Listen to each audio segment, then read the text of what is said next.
O bajulador de Roma. Quero falar com você nesse vídeo sobre o rei Herodes.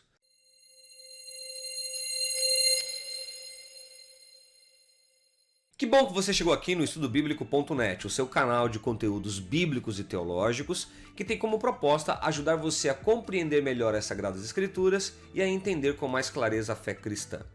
O vídeo que você vai ver aqui agora nesse canal é um dos melhores vídeos que você vai encontrar aqui no YouTube a respeito do rei Herodes. Nesse vídeo, vamos falar um pouquinho sobre a história de vida de Herodes, a sua herança familiar, os seus feitos e realizações e principalmente a grande contribuição que ele trouxe no que diz respeito à arquitetura e à urbanização da terra de Israel nos dias de Jesus. É um vídeo que está bastante interessante e eu recomendo muito você assistir até o final. Antes de começarmos, eu quero pedir para que você se inscreva aqui no nosso canal, caso você não seja inscrito, e acione também o sininho para que você possa ser notificado dos conteúdos que sempre disponibilizamos aqui para aqueles que querem entender melhor as Sagradas Escrituras e compreender com mais clareza a fé cristã.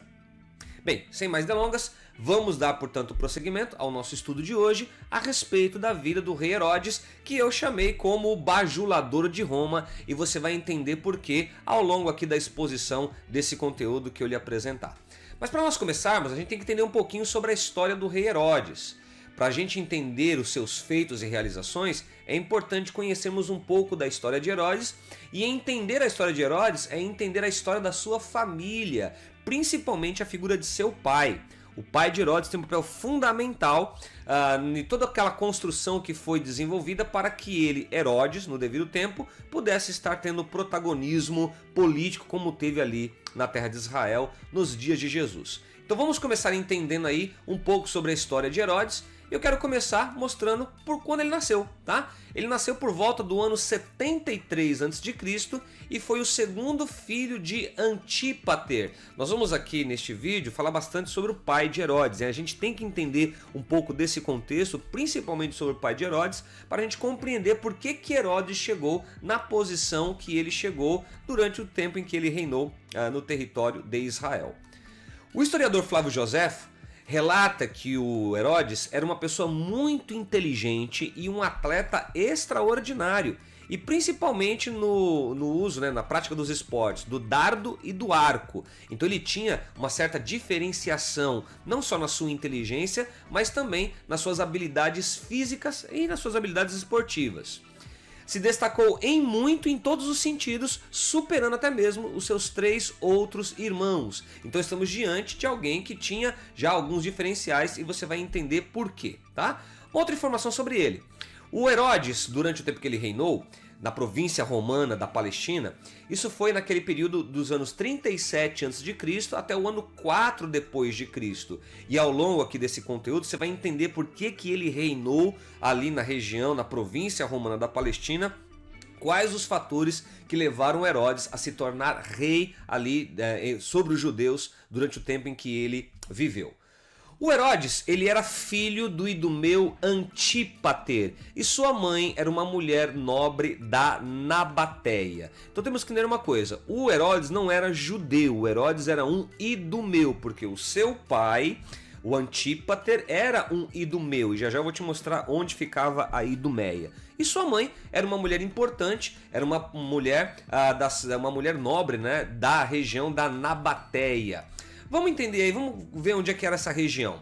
Tá vendo ali onde você tá vendo aquela seta vermelha? Ali é a região da Idumeia, tá? E vamos entender o que aconteceu na Idumeia. Veja lá. A época do rei Asmoneu João Hircano, quem era João Hircano? Era um dos descendentes dos Macabeus.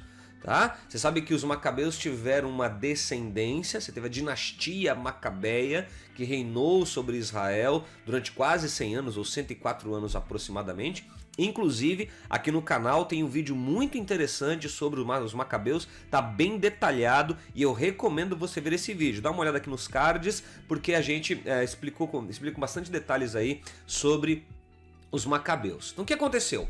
O João Hircano, que era um macabeu, um asmoneano, que era também um outro nome dado, ele conquistou a Idumeia, tá? E na Idumeia, a maioria dos seus cidadãos não praticavam o judaísmo. O que aconteceu foi que durante os dias de João Hircano, ele conquistou a região da Idumeia e obrigou todos os idumeus a se converterem ao judaísmo. Por isso que o Herodes alegava ser um judeu praticante. Na realidade, o Herodes não era um judeu, ele era um idumeu.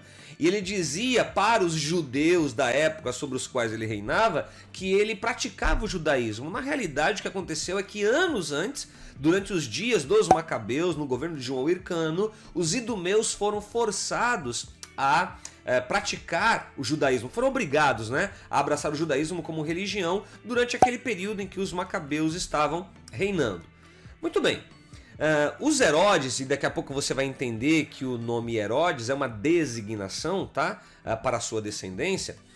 Os Herodes, ou seja, tanto ele, Herodes o Grande, quanto seus filhos, embora não fossem judeus de nascimento, supostamente eles eram judeus de religião. Então eles se apresentavam como judeus praticantes, mas no fundo Herodes não era um judeu praticante não, ao contrário, ele despertava nas lideranças religiosas judaicas muita insatisfação pelo comportamento que ele adotava. Naquele contexto, a religião era usada como veículo para fomento do governo secular, isto é, atendendo aos interesses da família de Herodes. Em outras palavras, o Herodes se apresentava como um religioso, como alguém que praticava o judaísmo, para estar bem politicamente perante os demais judeus, lá da terra de Israel, e também perante as autoridades religiosas, mas todos sabiam que ele era um praticante, ele não era um praticante do judaísmo, na realidade ele era alguém que vivia uma vida bem contrária àquilo que o judaísmo ensinava, tá? O Antípater, o pai do Herodes o Grande, tornou-se uma figura importante após a morte de Salomé Alexandra, a rainha da família dos Macabeus. Salomé Alexandra foi uma descendente dos Macabeus que durante um período de ausência masculina na liderança da liderança judaica, porque os Macabeus eles eram sacerdotes e reis. Então houve um período em que houve uma ausência e Salomé Alexandra assumiu o protagonismo. E foi durante os dias de Salomé Alexandra que o pai de Herodes, o Antípater, começou a ter um certo protagonismo político. O que aconteceu? Veja lá. O filho mais velho de Salomé Alexandra, o Hircano II, ou seja, depois que Salomé Alexandra morre, o Hircano II é quem vai herdar o trono. Ele assume o poder no ano 67. Porém, Aristóbulo, o seu irmão mais ambicioso, o afastou após 3 anos. Ou seja, pela dinastia do reinado dos Macabeus, após a morte de Salomé Alexandra, quem iria assumir o trono dos Macabeus para reinar sobre os israelitas, tanto como rei e sacerdote, seria o filho mais velho dela, o Hircano II. O que aconteceu é que o Aristóbulo, o irmão mais novo de Hircano II, puxou-lhe o tapete, roubou-lhe o poder. E o que aconteceu? Veja lá. Aristóbulo se tornou sumo sacerdote e rei, ou seja, ele assumiu o trono no lugar de seu irmão. Ele acabou expulsando seu irmão do trono, que teve que fugir para a região da Nabateia. Antípater, observando todas essas manipulações, resolveu que poderia obter o poder controlando Hircano II. Então entenda o cenário aqui político que estava acontecendo em Israel durante os dias de Antípater, o pai de Herodes o Grande. O que aconteceu é que Salomé Alexandra tinha morrido, seu filho Hircano II assume o trono, só que em pouco tempo o seu irmão Aristóbulo rouba-lhe o poder, fazendo com que Hircano II fuja para a região da Nabateia, e agora Aristóbulo, de um modo totalmente fraudulento, está no trono judaico, reinando sobre os judeus e também como sumo sacerdote. O Antípater, percebendo que a situação política não se sustentaria, decidiu se aproximar de Hircano II para com isso tentar obter ganhos políticos. O que aconteceu? Olha lá. Antípater persuadiu Hircano II de que ele havia sido maltratado por Aristóbulo, o que levou Hircano a requerer ajuda da parte de Aretas, rei da Arábia. Arábia Petra, também conhecida como a região da Nabateia. Então o que aconteceu? Nessa situação de tomada do trono, né, do poder de Hircano II, quando seu irmão Aristóbulo assume o comando, o Antípater percebe, portanto, que a situação política estava difícil, que o legítimo para estar no trono sobre os judeus era o Hircano II. O que o Antípater vai dizer? Olha, você precisa buscar apoio para retomar o trono novamente, porque o seu irmão fez algo muito fraudulento, o seu irmão fez algo muito ruim. E aí, por instigação de Antípater, o Hircano II decidiu buscar ajuda do rei Aretas, tá? Lá, que era o rei da Arábia, a região, portanto, que nós chamamos da Nabateia. E aí, veja, os romanos, observando todas as lutas e a confusão que resultaram desses choques em busca do poder, simplesmente fizeram uma intervenção e se apossaram na Palestina. Os romanos estavam consolidando seu poder, dominando territórios. Roma, nesse momento, ainda não era um império, era uma república sob a liderança de generais que vinha conquistando territórios em torno do mar Mediterrâneo. E anos antes, ou melhor, um tempo um pouco antes, a Roma tinha chegado na região da Síria e dominou a Síria.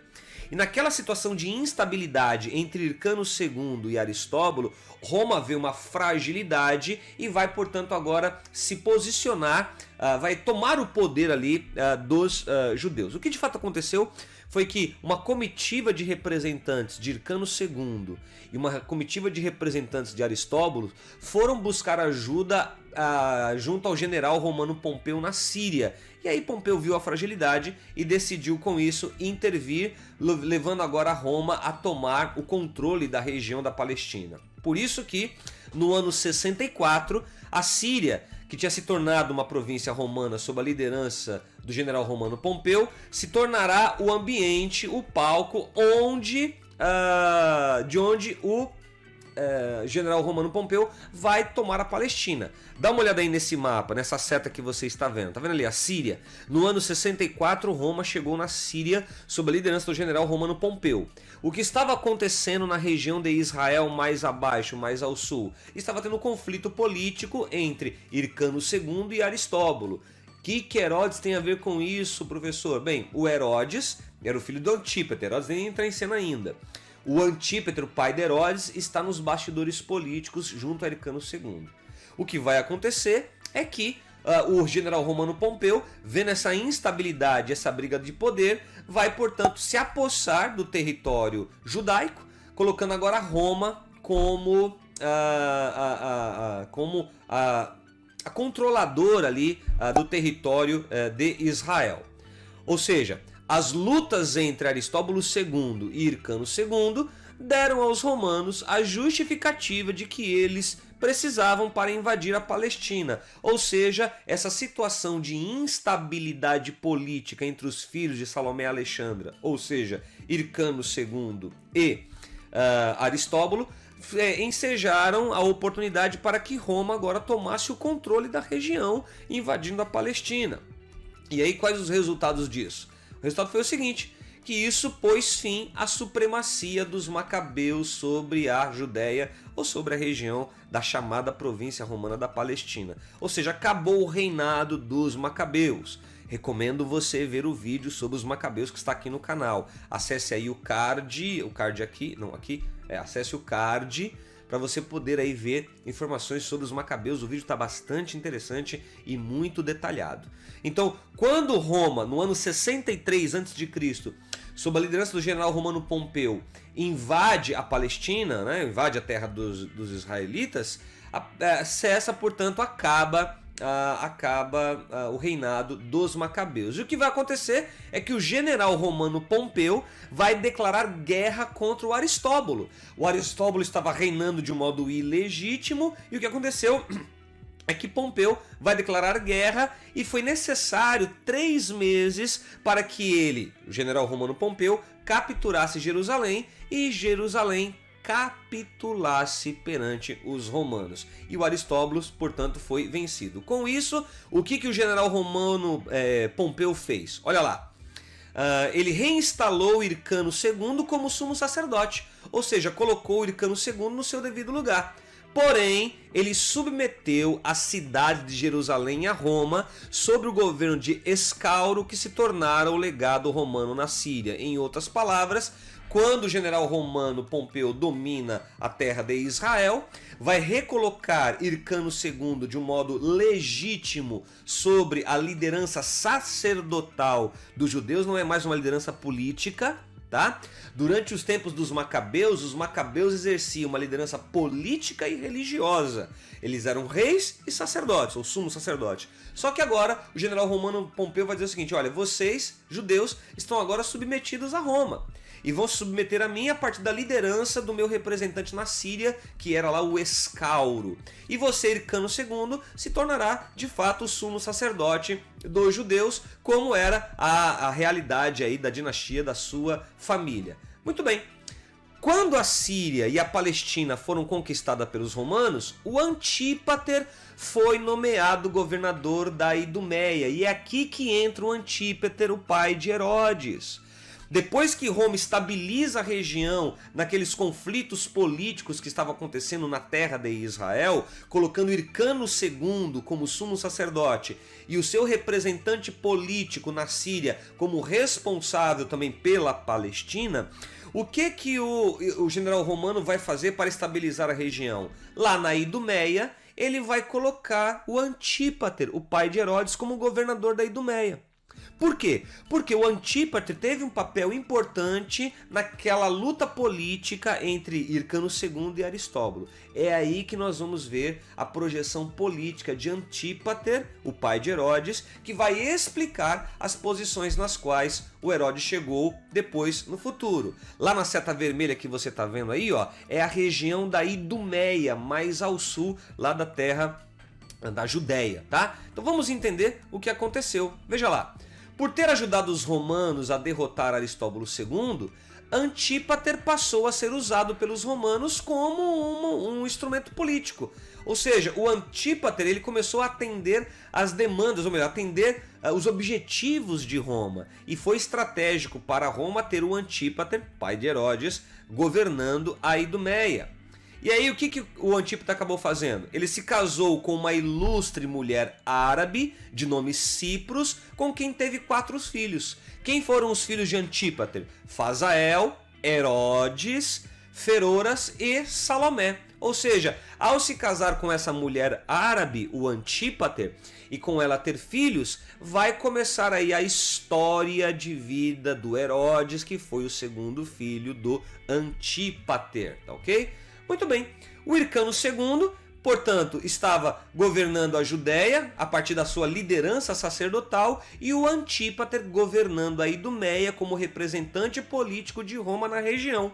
E eles se mostraram leais ao partido de Júlio César, que derrotou o general romano Pompeu. Vamos lembrar que nesta época, como eu disse anteriormente, Roma era uma república liderada pelos seus generais. O general romano Pompeu estava liderando, depois Pompeu vai ser vencido por Júlio César. E ao ser vencido por Júlio César, tanto o Hircano II na Judéia, quanto o Antípater, pai de Herodes na Idumeia, vão se aproximar também do Júlio César, tá ok? Então veja só, no Egito, o Antípater, pai de Herodes, arriscou a sua vida em defesa de Júlio César, que o honrou, tornando o Antípater cidadão romano e nomeando procurador da Palestina. Olha o que aconteceu, olha que interessante isso. Preste atenção nesse cenário político do que estava acontecendo.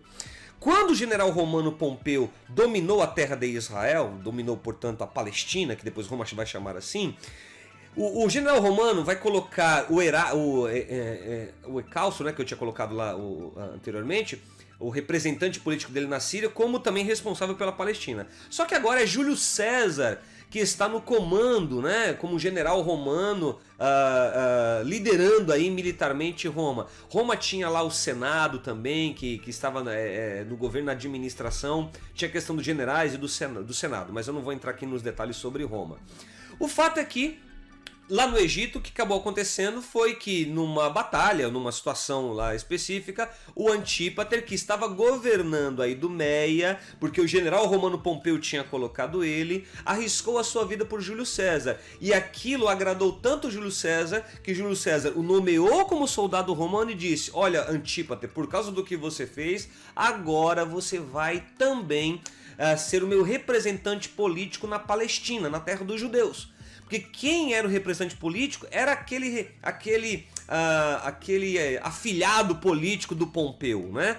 Ou aquele representante que o Pompeu tinha colocado na Síria. Só que agora eu vou colocar você, Antípater, para ser o meu representante político na região da Palestina. É aí que começamos a entender o cenário que vai explicar porque que Herodes se tornou depois o rei dos judeus.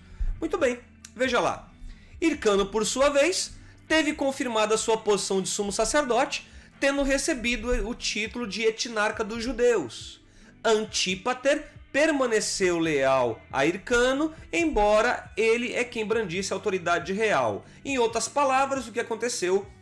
A terra de Israel, a terra dos judeus, tinha agora o representante sacerdotal Hircano II da linhagem dos Macabeus, como Pompeu tinha colocado. Depois que Roma entra, acaba a liderança política dos Macabeus, só vão fazer a liderança sacerdotal. E agora, Júlio César, que é o general romano, vai colocar o Antípater, pai de Herodes, como representante político na terra de Israel, na província romana da Palestina. Portanto, a Palestina vai ter Hircano II como liderança religiosa sacerdotal e o Antípater, pai de Herodes, como líder político da terra de Israel, da região da província romana da Palestina, assim chamada, tá ok? Então dá uma olhadinha lá, ó. Quando o general romano Pompeu esteve na Palestina no ano 63 a.C., o pai de Herodes, Antípater, aliou-se a Roma e enviou Herodes, então um menino de 10 anos, para viver com seu tio em Petra, a capital da Nabateia, onde ali passou alguns anos. Ou seja, o Antípater, pai de Herodes, que estava governando a terra de Israel, com essa aproximação de Roma, o que ele vai fazer? Ele vai enviar o seu filho, o Herodes, que era um menino, como eu coloquei agora há pouco, para viver lá com o tio dele, lá em Petra. Por que o tio dele? Lembra que a esposa do Antípater era uma mulher nobre da Nabateia? Então para onde Herodes vai? Vai para essa região, tá ok? E nessa região onde Herodes vai ficar, durante um período ali, ele vai estudar, ele vai se desenvolver, ele vai ampliar aí seus conhecimentos convivendo perto do seu tio. Quando Herodes tinha 16 anos, ele conheceu o Marco Antônio, que reconheceu e admirou o grande talento do rapaz. Os dois se tornaram amigos inseparáveis. Marco Antônio foi um outro importante general romano de quem o Herodes se aproximou. Olha o Herodes se aproximando ali da aristocracia romana. E foi por intermédio de Marco Antônio que o Herodes vai conhecer o grande Júlio César, tá? Que também tornou apreciador da família de Antípater. Ou seja, a família de Antípater, portanto, a família de Herodes, começou a estreitar laços com a liderança política romana na representatividade de Júlio César e também do próprio Marco Antônio.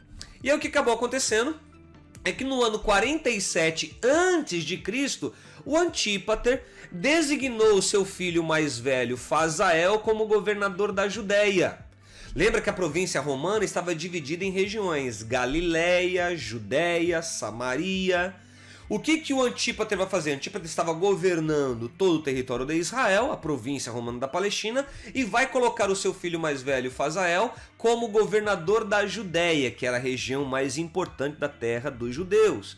E Herodes o colocou como governador da Galileia aos 26 anos. Herodes vai governar a Galileia.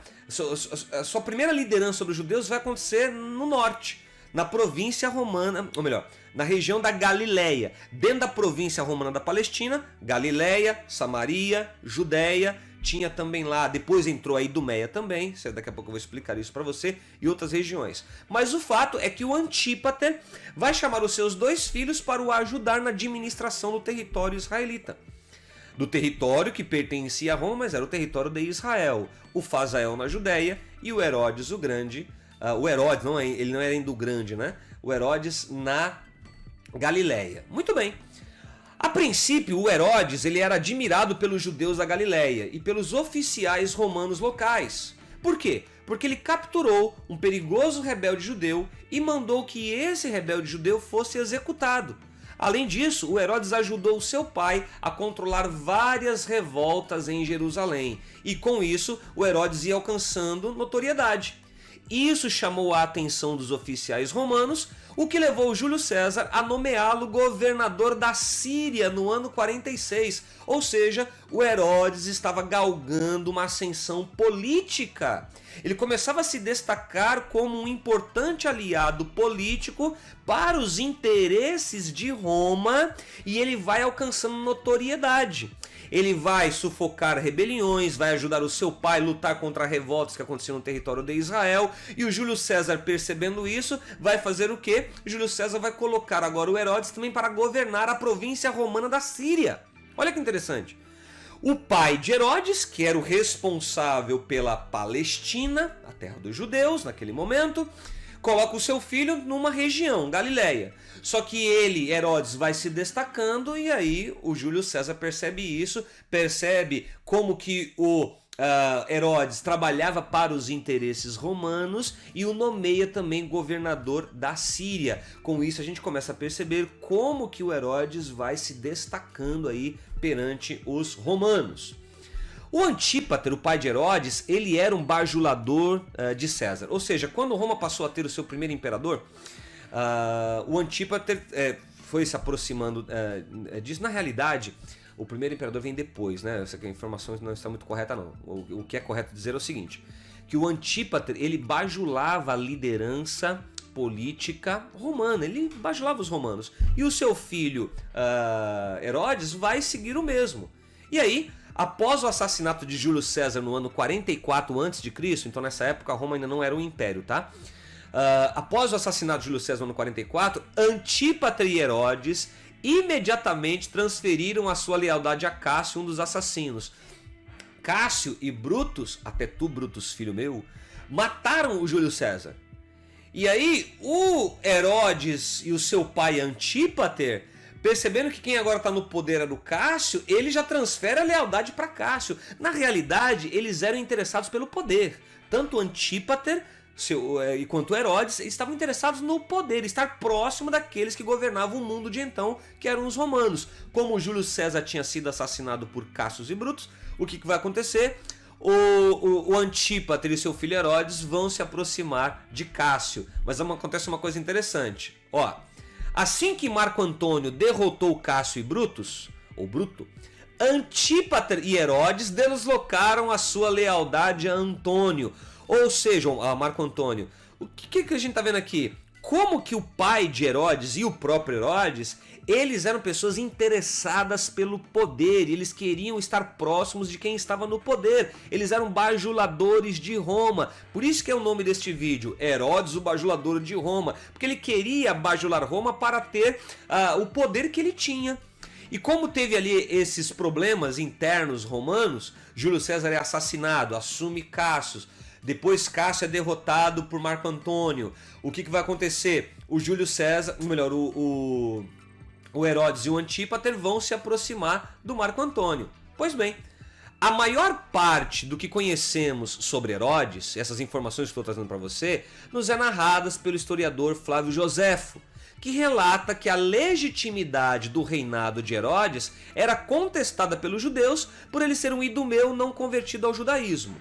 Veja, eu estou trazendo aqui para você essas informações sobre Herodes a partir de muitas pesquisas que eu desenvolvi. E uma dessas fontes foi o livro História dos Hebreus de Flávio Joséfo. Você tem ali informações a respeito do Antípater e do Herodes.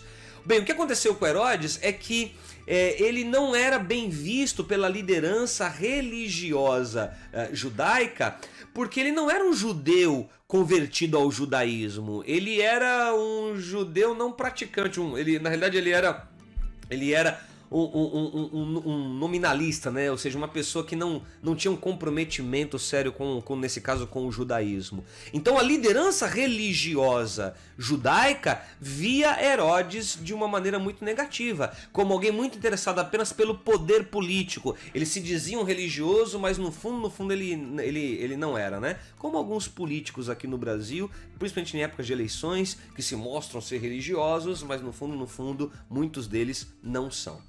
Bem, o que o Herodes faz para tentar se aproximar da liderança religiosa judaica? Porque em Israel, a liderança religiosa judaica tinha um papel fundamental e era necessário se aproximar da liderança religiosa para você ter uma maior liberdade de administração política. O que Herodes vai fazer? Numa tentativa de obter essa legitimidade, o Herodes se casou com Mariana. Mariana era uma filha de um sacerdote, de um alto sacerdote do templo de Israel, e ela era descendente da família asmoneana, uma descendente dos macabeus. Ou seja, o Herodes se aproxima da família religiosa judaica mais importante, os asmoneanos, os macabeus também assim chamados, e se casa com Mariana, filha de um alto sacerdote do templo. Com qual objetivo? De tentar diminuir a resistência à sua pessoa. Mesmo assim, os descendentes dos asmoneanos, ou seja, os macabeus, ressentiram-se do governo de Herodes. Mesmo com o seu casamento, feito com Mariana, as suspeitas contra Herodes eram muito fortes por parte dos principais asmoneanos sobreviventes. Ou seja, todos viam Herodes viam ele com suspeita. Percebiam que o Herodes não era um cara legítimo e autêntico. Percebiam que ele era um mentiroso, um bajulador e uma pessoa interessada pelo poder. Mesmo tendo se casado com uma importante filha, com a filha de um importante sacerdote, de um alto sacerdote do templo, eles percebiam que ele tinha interesses escusos.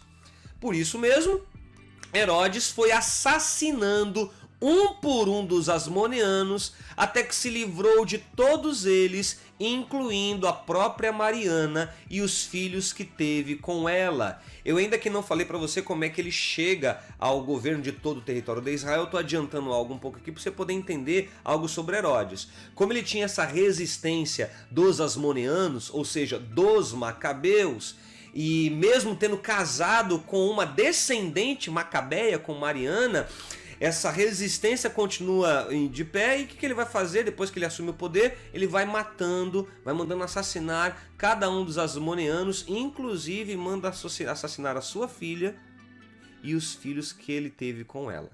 Olha só o nível da perversidade do Herodes, tá? Em 40 a.C., Matatias Antígono, o último rei da dinastia asmoneana, entrou na Judéia com a ajuda dos partos, uma potência vizinha. Vamos entender algo aqui. Lembra que a dinastia asmoneana tinha cessado?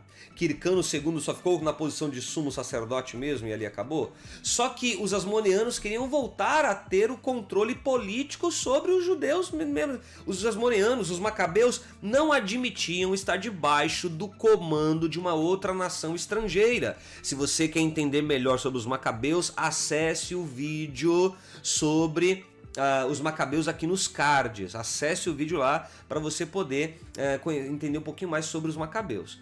O Matatias Antígono, que era um descendente dos macabeus, o último rei, mas que não tinha o poder político, porque Roma estava no controle, ele consegue com a ajuda dos partos. Quem eram os partos? Era uma nação que começava a se levantar como uma ameaça aos romanos.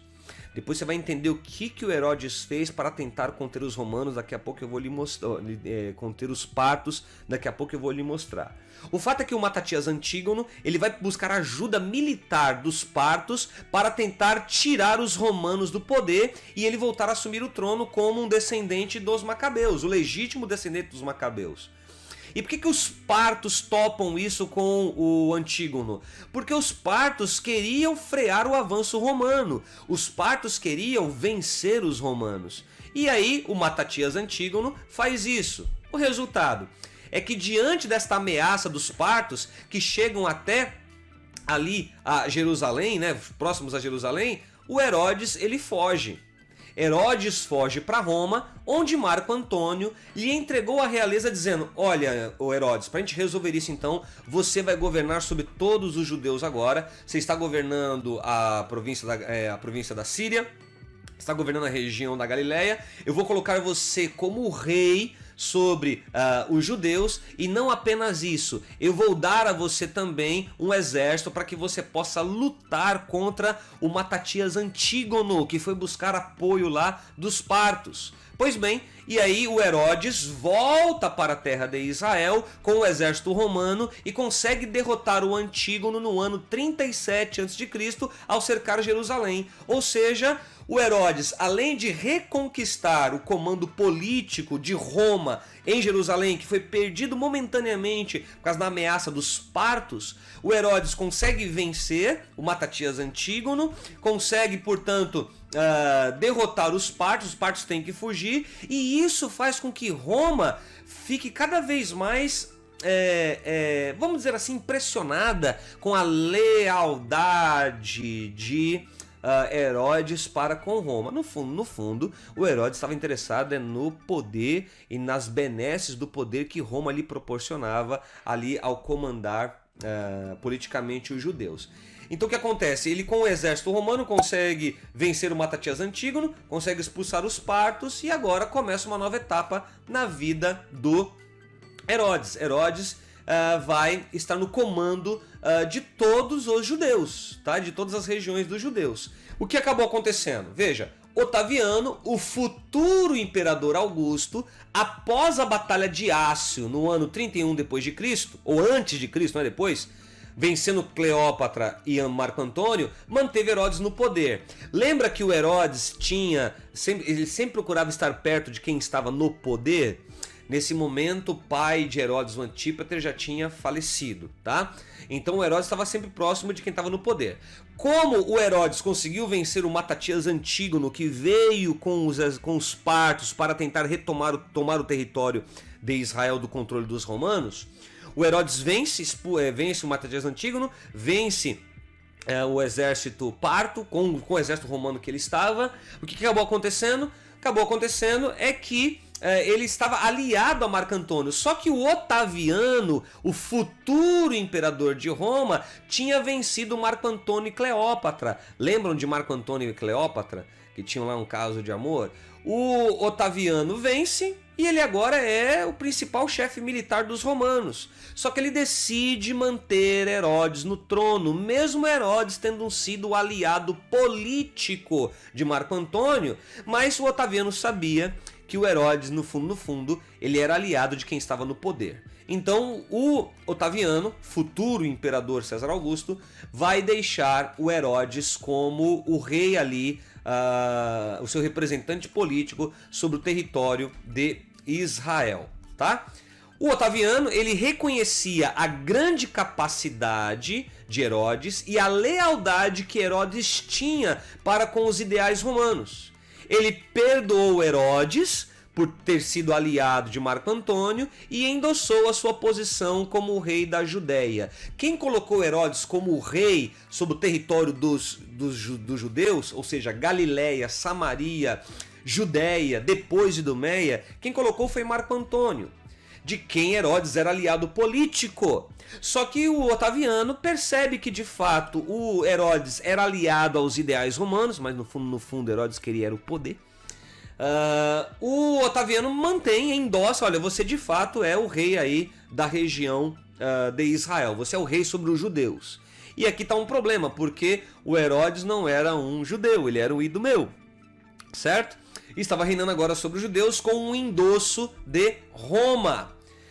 E aí, vamos agora começar a entender um pouco mais sobre o Herodes. Falei bastante aí do pai dele, dei algumas informações, de todo esse contexto histórico e político, para você entender como ele chega ao poder. Então vamos agora ver algumas coisas sobre o Herodes. Olha lá.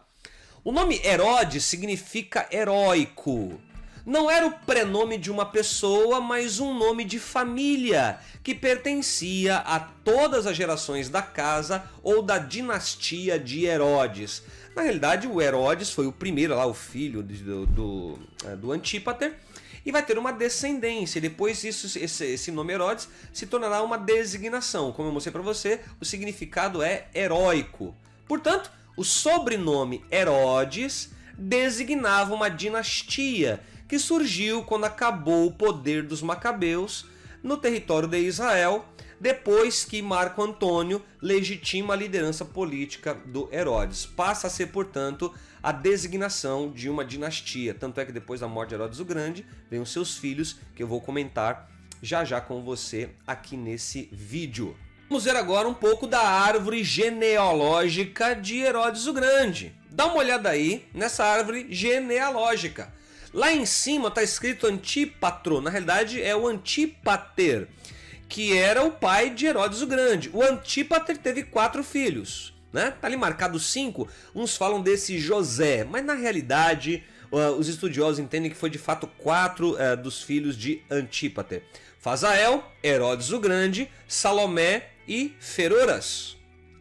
Bem, no caso de Herodes, ele se casou com algumas mulheres. Quem foram as mulheres de Herodes? Doris, com quem ele teve Antípater, o seu filho, né? Neto do outro Antípater, e esse acabou sendo assassinado, tá? Assassinado pelo próprio Herodes. O Herodes se casou com Mariana, que era aquela filha de um alto sacerdote do Templo de Jerusalém, e com ela ele teve alguns filhos. Teve Alejandro, que foi assassinado, o Aristóbulos, que foi assassinado também. Teve Salâmpio e Cipros, que não foram assassinados. Depois ele se casou novamente com Mariana II, outra filha de Simão, o sumo sacerdote dos judeus. Veja como que o Herodes tentava se aproximar da liderança religiosa judaica para alcançar legitimidade perante os judeus. Depois, e com essa Mariana II ele teve Herodes Filipe, que se tornou o tetrarca da Itureia. Depois ele se casou com Maltace, que era uma samaritana. Com Maltace ele teve Herodes Arquelau, teve Herodes Antipas e teve Olímpia. Vou falar depois com vocês dos filhos de Herodes o Grande. O Herodes Filipe, o Arquelau e o Antipas. Ele teve os outros filhos, mas quero destacar esses 3, tá? E também tem o Herodes Filipe, faltou falar dele. Porque depois o Herodes o Grande vai se casar com Cleópatra de Jerusalém. Não era Cleópatra lá do Egito, não, a Cleópatra de Jerusalém, com quem ele vai ter Herodes Filipe. Ainda continuando na árvore genealógica, o Aristóbulo, que tinha sido assassinado, teve 2 outros filhos.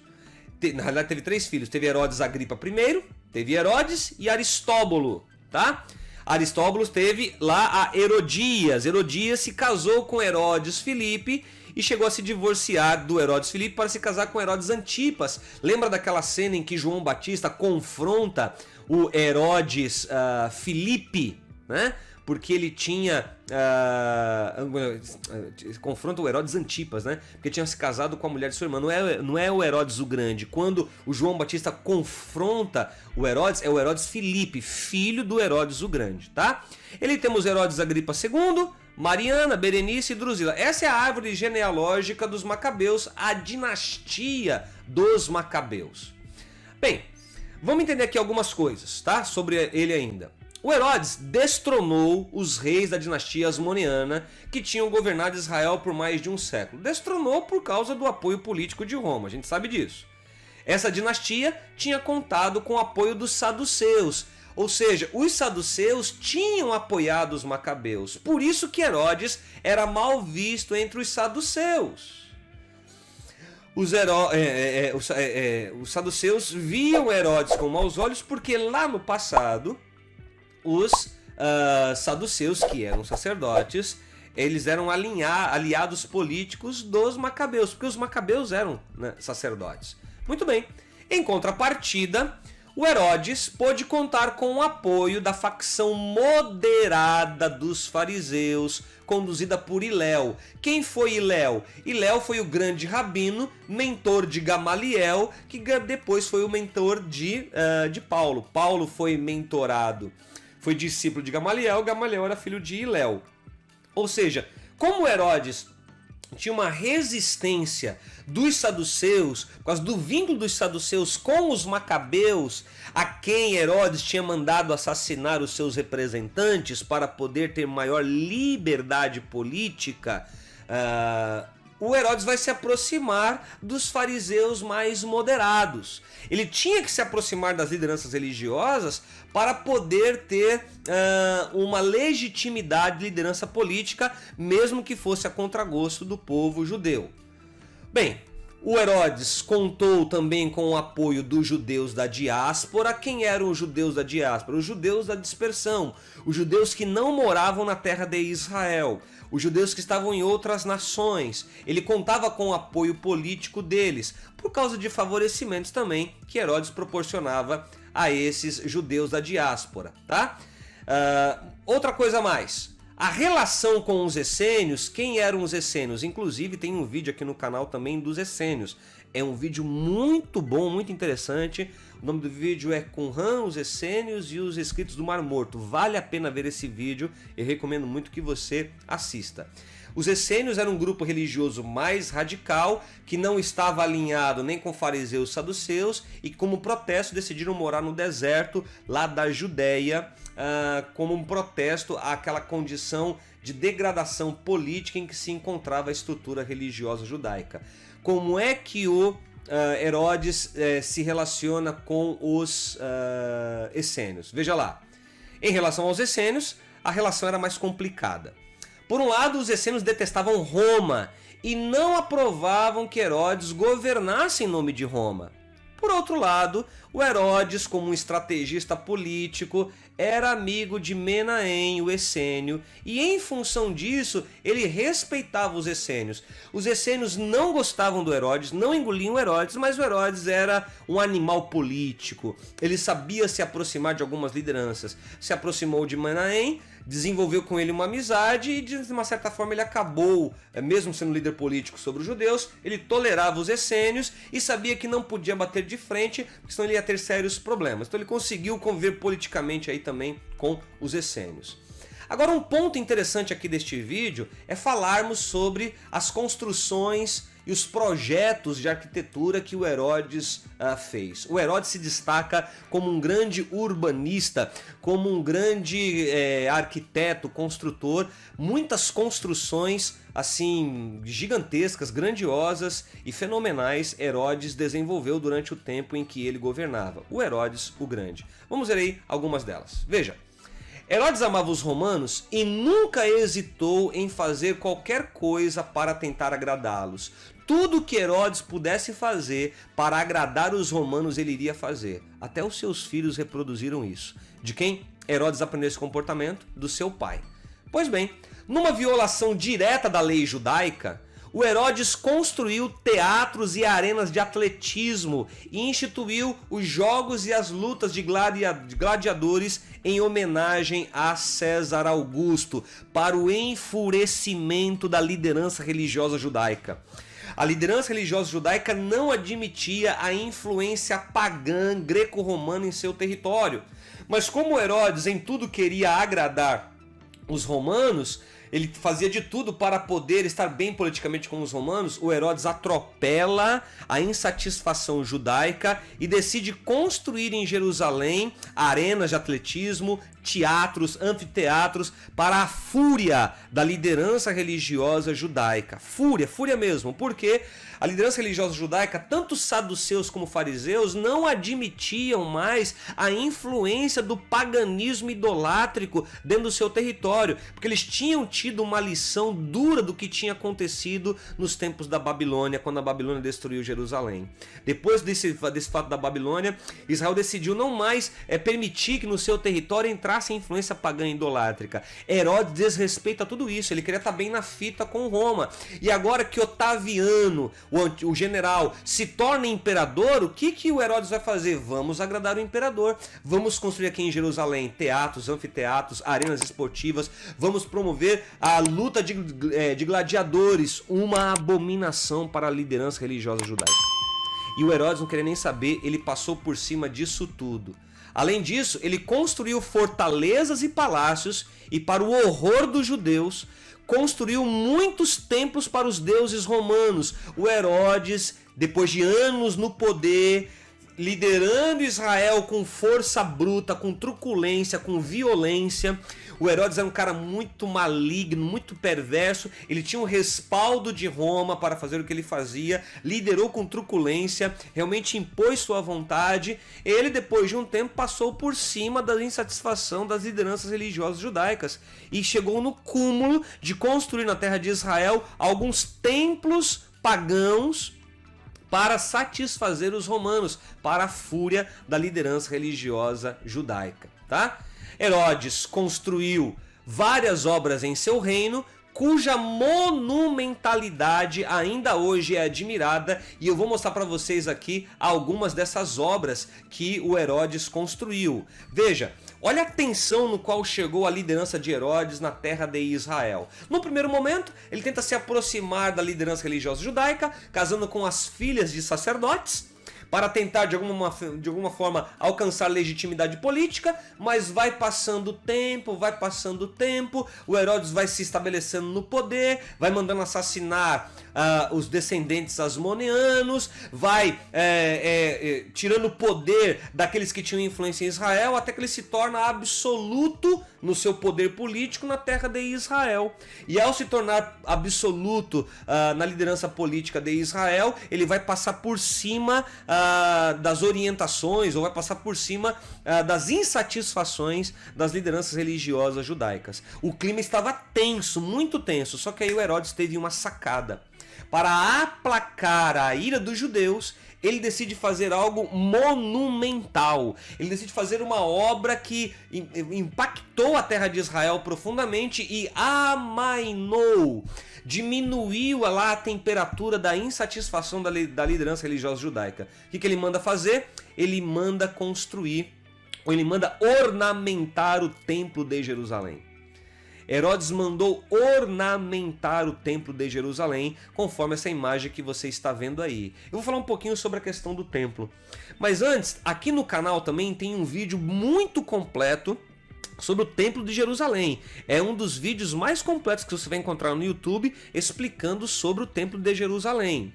O templo de Jerusalém tinha sido construído nos dias de Salomão e foi destruído pelos babilônios no ano 586 a.C. Depois, nos dias de Ageu, profeta, e Zacarias e Zorobabel, nos dias de Zorobabel, correto, o templo de Jerusalém vai ser reconstruído. Só que o templo de Jerusalém, que é reconstruído nos dias de Ageu, Zacarias e Zorobabel, não tinha a beleza arquitetônica do templo dos dias de Salomão. E quando Herodes está reinando na terra de Israel, é este templo dos dias de Ageu e de Zacarias que está lá de pé. O templo que era um lugar importante para os judeus, mas que não tinha a beleza arquitetônica de outrora. Pois bem, Herodes, sabendo disso, decide ornamentar o templo de Jerusalém, construindo a esplanada do templo, que eu vou explicar para você. Dá uma olhada nessa imagem que você está vendo aí, da Jerusalém dos dias de Herodes. Ali onde você está vendo do templo e aquela esplanada é o Monte Moriá. O Herodes decidiu fazer uma grande esplanada, que é essa esplanada aqui, ó. O que ele vai fazer? Ele vai ornamentar o templo de Jerusalém. O templo é aquela caixa maior, mais alta, que você está vendo ali. O Herodes, ele vai ornamentar o templo, ele vai construir essa esplanada, este pátio gigantesco, que tem o tamanho de 22 campos de futebol. Ele vai mandar aplainar o Monte Moriá, fazendo uma grande construção das partes mais profundas, subindo, aplainando, para poder criar um grande pátio, e vai ornamentar o Templo de Jerusalém. Veja o vídeo que está aqui no canal sobre o Templo de Jerusalém, onde eu explico todo esse processo de ornamentação que o Herodes fez nos dias em que governava. Ele faz isso para aplacar a insatisfação da liderança religiosa judaica. Esta obra durou bastante tempo, durou 36 anos esta obra. Herodes morreu e não viu essa obra sendo concluída. Lá no vídeo sobre o templo eu explico sobre isso, eu recomendo muito você ver esse vídeo, tá? Pois bem, o que aconteceu? Dá uma olhadinha aqui então, vamos voltar aqui no templo. Ele manda ornamentar o templo, com granito, com mármore, com ouro. Lá no alto do templo ele manda colocar ouro também. Ele faz uma ornamentação para poder aplacar a insatisfação dos judeus, que viam que ele estava muito alinhado a Roma e fazendo construções para os romanos, que era uma abominação para a liderança religiosa. Só que ele consegue, de uma certa forma, com a construção do templo, ou com a ornamentação do templo de Jerusalém, amainar esta insatisfação. Aí uma outra imagem do templo ornamentado, as escadarias ali, as portas de entrada, tudo isso foi feito nos dias de Herodes, tá?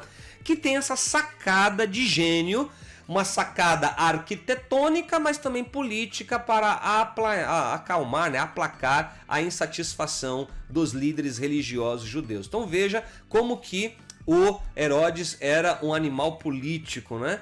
Aí tem uma outra imagem, essa da maquete de Jerusalém lá na terra de Israel, que retrata como que foi esse templo ornamentado. Esse templo, da forma como você está vendo aí, não era assim nos dias de Ageu e de Zacarias. Isso foi a ornamentação que Herodes mandou fazer. Por isso que naquela passagem, quando Jesus está com seus discípulos em Jerusalém, um deles fala assim: olha, mestre, que coisa maravilhosa esse nosso templo, que belas construções. E Jesus fala: não ficará pedra sobre pedra, serão todas derrubadas. Se você quer entender esse versículo, que Jesus fala isso, veja o vídeo sobre o templo, que eu vou explicar de um modo detalhado essa questão, tá? Bem, alguns escritores judeus antigos dizem que a obra de Herodes no templo de Jerusalém tinha como objetivo pacificar os judeus, como de fato foi, devido às suas traições e matanças que envolveram muitos líderes sacerdotes, mas não só isso, também por causa dessa bajulação que Herodes fazia por Roma, tá? Muito bem. A corte de Herodes era helenizada e culta. O que é uma corte helenizada? Uma corte que tinha cultura greco-romana, o que era uma abominação para a liderança religiosa judaica, mais conservadora ou conservadora, né? Que apegada às tradições do judaísmo. O Herodes, ele era um progressista radical e a sua corte era formada por pessoas cultas e abertas à cultura helênica, à influência greco-romana. O Herodes fundou cidades gregas dentro do território da província romana da Palestina, como a cidade de Sebaste e a cidade de Cesareia Marítima. Além disso, Herodes construiu fortalezas e palácios, dentre eles Massada e o Herodium, que eu vou mostrar para você em instantes. Vamos começar aqui com Cesareia Marítima, um dos maiores portos do mundo antigo, no mar Mediterrâneo, construção feita por Herodes o Grande. Essa região de Cesareia Marítima está na Galileia, e essa imagem que você está vendo aí é a Cesareia nos dias de Herodes o Grande. Era um porto marítimo, uma construção fenomenal, com teatro, com o hipódromo que você está vendo ali no centro, tá? Uma outra imagem aí sobre o porto, ou sobre a Cesareia Marítima. Essa é uma outra imagem de como era Cesareia Marítima nos dias de Herodes o Grande. Lá do lado direito você está vendo o hipódromo, lá no lado direito ainda bem na pontinha o teatro e aí a estrutura do porto, um dos maiores portos do mar Mediterrâneo naquele tempo. Tá? Uma outra imagem aérea, para você ter uma noção de como que era a cidade de Cesareia Marítima e por que Herodes vai chamar de Cesareia em homenagem a César. O Herodes era um bajulador de Roma, então ele vai dar o nome daquela cidade, o nome do imperador. César vai chamar a cidade de Cesareia.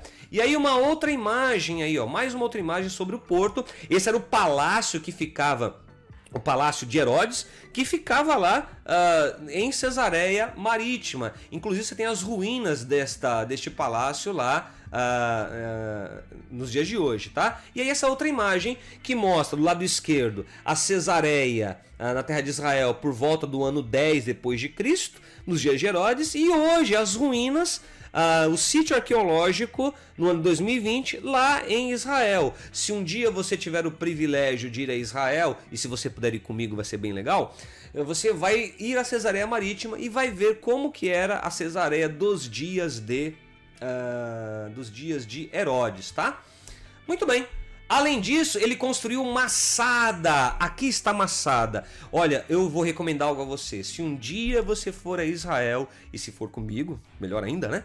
Se você for a Israel, vá a Massada. É uma fortaleza construída por Herodes num promontório, né? Que é tipo uma montanha que fica lá no deserto do Negev, lá próximo ao Mar Morto, construído por Herodes. E a pergunta é, por que Herodes constrói Massada no meio do deserto? Porque lá no fundo que você está vendo, naquela faixa azul lá em cima na foto, por lado de lá bem pro fundo, era de onde vinha a ameaça dos partos.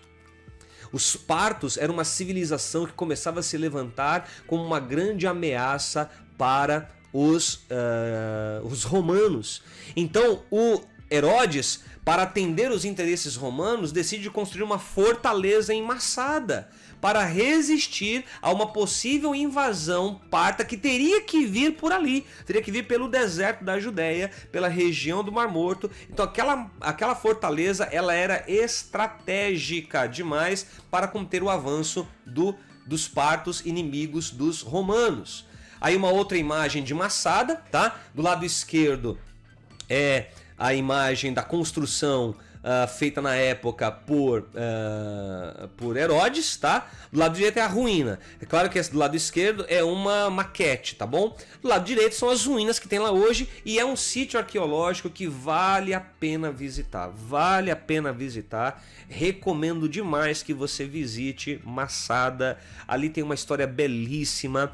Todos os militares, todos os jovens que se tornam militares em Israel, todos têm que se tornar militares, eles vão até Massada para ter a sua iniciação na vida militar. É muito interessante visitar Massada, tá ok? Muito bem. E aí nós temos o Heródion. O Heródion foi uma outra fortaleza construída por Herodes, mas na região lá da Samaria, na região indo mais para o norte, tá? O Heródion era essa fortaleza que você está vendo aí. Vou colocar uma outra imagem do Heródion, como que ele era, tá? Construído também por Herodes. Outra imagem que tenta retratar essa construção que ele fez sobre uma montanha, tá? E aí, como que ele era internamente. É um outro sítio arqueológico que vale a pena visitar quando você for a Israel, certo? E aí, mais uma outra imagem da ruína, né? Do Heródion, que é um sítio arqueológico para visitação. Muito bem. E aí, pra gente antes falar sobre a morte do Herodes, então veja as grandes construções que ele fez. Ele realmente construiu coisas fantásticas, tá? Sem contar a estrutura, a infraestrutura de urbanização que ele também vai trabalhar lá, vai mandar fazer em Jerusalém. Então ele se destaca como um grande construtor. E quando você vai a Israel e visita esses sítios arqueológicos, você de fato tem que aplaudir a genialidade do Herodes no que diz respeito às construções naquele tempo, apesar de ter sido um camarada cruel, perverso e maligno.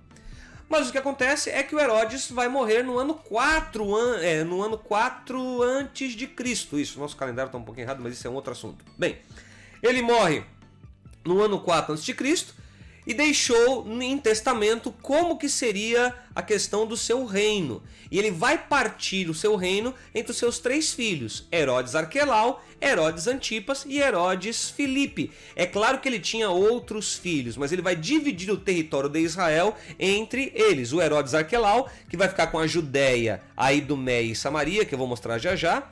Herodes Antipas, Galileia e Pérea. Herodes Filipe com a Decápolis. Para entender melhor, veja essa imagem aqui, ó. Como é que ficou o território?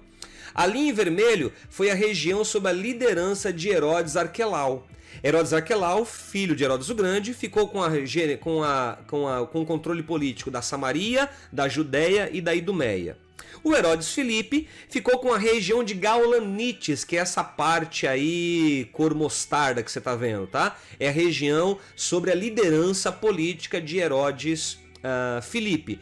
E o Herodes Antipas vai ficar com a Galileia e a Pérea. E uma informação, lembra quando Jesus vai ser crucificado, ele está em Jerusalém, e aí quando o governador romano, o Pôncio Pilatos, sabe que o Herodes Antipas estava em Jerusalém, ele manda Jesus para Herodes Antipas, porque Herodes Antipas governava a Galileia. Como Jesus era um galileu, então Jesus tinha que comparecer lá perante o Herodes, por isso que o Pôncio Pilatos mandou ele para lá, tá bom? Bem, e foi durante o reinado de Herodes que Jesus Cristo nasceu.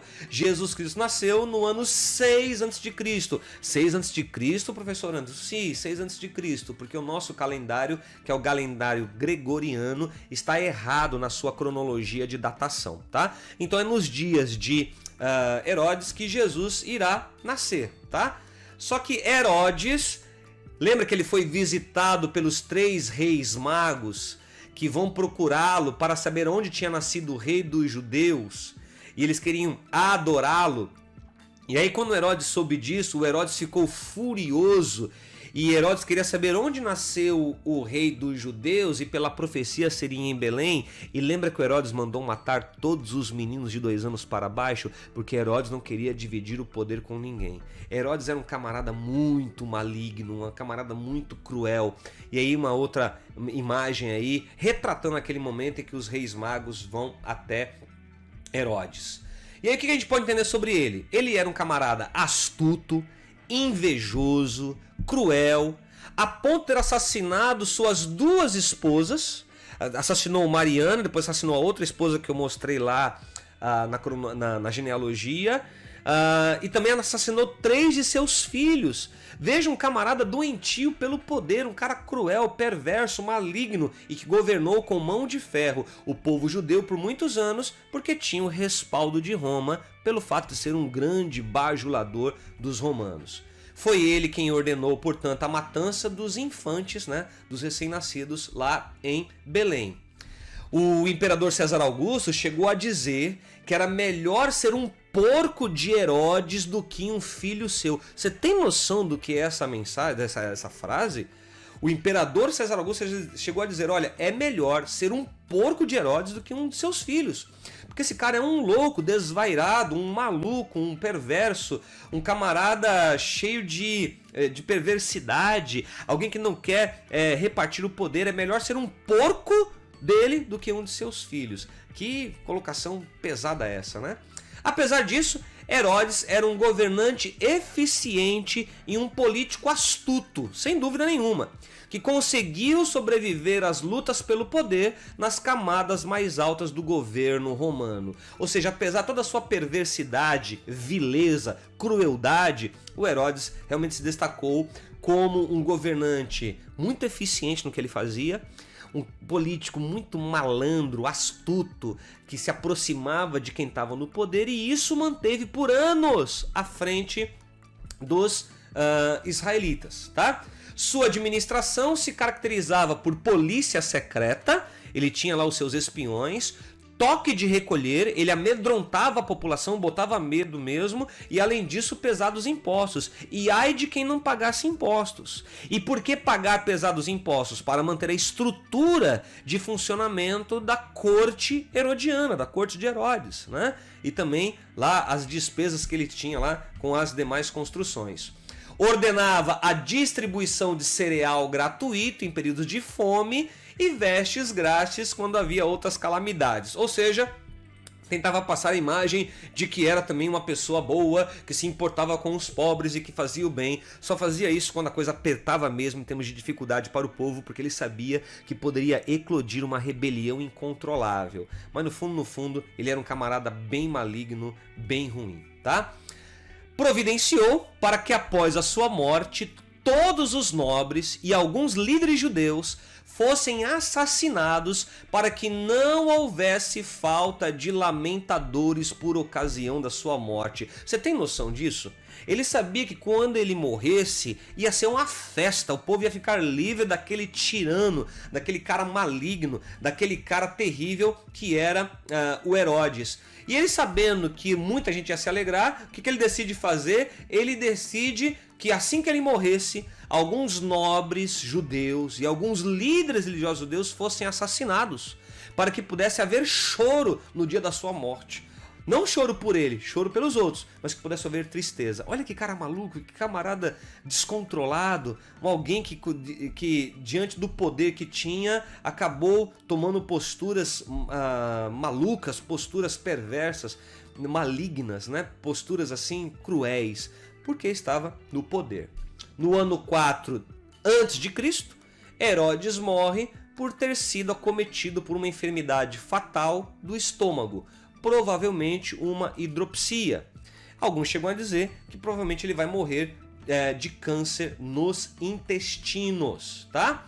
Herodes se destacou como um governante que, bem, depois de tudo isso que a gente viu, o que a gente pode concluir a respeito de Herodes? Como este governante cruel, implacável, truculento, porém eficiente, um camarada de uma habilidade política fantástica. O que a gente pode aprender ou concluir a respeito de Herodes? Primeiro, ele possuía uma grande capacidade de bajular e manipular os romanos. E foi por causa dessa capacidade que ele ficou no poder o tempo que ele ficou. Ele conseguia bajular e manipular. Segundo lugar, ele estabilizou a economia. E como é que ele estabilizou a economia de Israel? Com as obras de construção. Ele investiu em infraestrutura. E você sabe que todo governo que investe em infraestrutura e investe em construção de grandes obras alimenta, dinamiza a economia. Foi o que ele fez durante o tempo em que reinou. Terceiro, manteve a paz durante o seu reinado. Manteve a paz não porque ele era um cara pacífico, manteve a paz com força, com violência, com truculência. E ai de quem se levantasse para se rebelar contra ele. Ou seja, ele reinou na base do medo, da tirania. E quarto lugar, realizou inúmeros projetos de construção e melhoras cívicas. E isso ele se destacou mesmo como um grande arquiteto, um grande urbanista, um grande, não vou dizer um engenheiro, né, mas alguém que fez realmente obras monumentais que você tem que de fato aplaudir, certo? Herodes foi um típico governante oriental da época que com crueldade, com barbarismo e com tirania se manteve truculentamente no poder. Foi um rei truculento ao longo dos anos. E só conseguiu ficar no trono durante muitos anos porque era um cara cruel, era um cara bárbaro, ele era um tirano. E tinha o respaldo de Roma para isso. Tá? Então esse vai destacar por isso ao longo dos anos. E assim a gente chega ao término deste vídeo sobre Herodes, o bajulador de Roma. Espero que você tenha gostado deste vídeo. Veja os vídeos que eu mencionei aqui sobre os macabeus, sobre o Templo de Jerusalém, tá? Sobre os fariseus, saduceus também e essênios. Vale a pena ver esses vídeos. E se você gostou desse conteúdo, quero te pedir para que você dê um like aí, dê um joinha, compartilhe com seus contatos e acesse aqui os conteúdos do estudobiblico.net, o seu canal de conteúdos bíblicos e teológicos que tem como proposta ajudar você a compreender com clareza, a compreender melhor as Sagradas Escrituras e entender com mais clareza a fé cristã. Até o próximo vídeo. Tchau, tchau.